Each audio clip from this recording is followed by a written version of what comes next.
Assalamualaikum warahmatullahi wabarakatuh. Pada kesempatan kali ini, saya Aulia Walanisa dengan rekan saya Alisa Maulida Azahra akan membahas mengenai literasi media. Jadi, apa sih literasi media itu?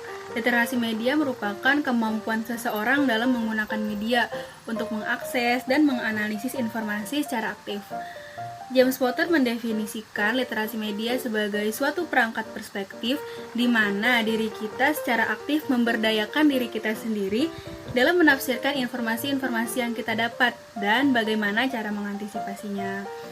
Namun yang perlu kalian ketahui bahwa orang-orang yang memiliki kemampuan literasi media itu bukan hanya orang-orang yang mampu menggunakan media, namun mereka adalah orang-orang yang cerdas dalam menggunakan media. Saat ini, penyebaran informasi semakin cepat, ditandai dengan perkembangan internet yang semakin pesat. Ruang dan waktu internet tidak terbatas, sehingga informasi yang kita terima pun tidak bisa langsung diketahui apakah informasi ini benar ataupun salah. Karena itu, kita harus berhati-hati terhadap media. Karena media ini sangat mudah dalam mempengaruhi kita, dan media juga mampu memanipulasi informasi yang sebenarnya.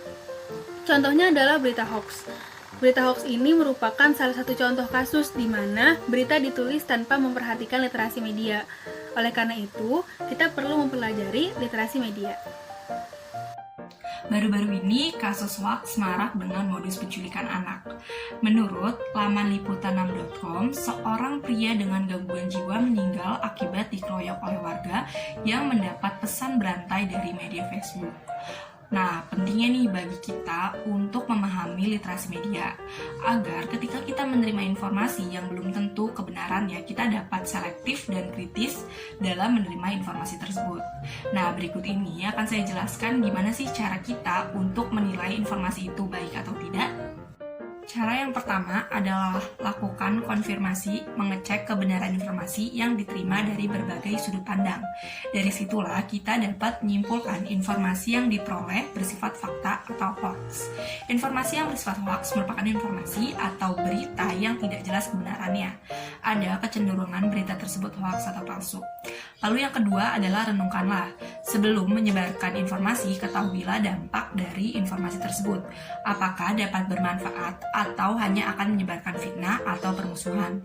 Lalu yang ketiga adalah sebarkanlah informasi apabila informasi tersebut merupakan berita yang bermanfaat, maka sebarkanlah. Tetapi perlu diingat, hargailah hak cipta orang lain dengan mencantumkan sumber informasi. Dan yang terakhir adalah abaikanlah. Abaikan setiap informasi tersebut mengandung berita bohong, fitnah, sara, atau memacu permusuhan. Demikianlah penjelasan mengenai literasi media dari kelompok 3. Kurang lebihnya mohon maaf. Wassalamualaikum warahmatullahi wabarakatuh.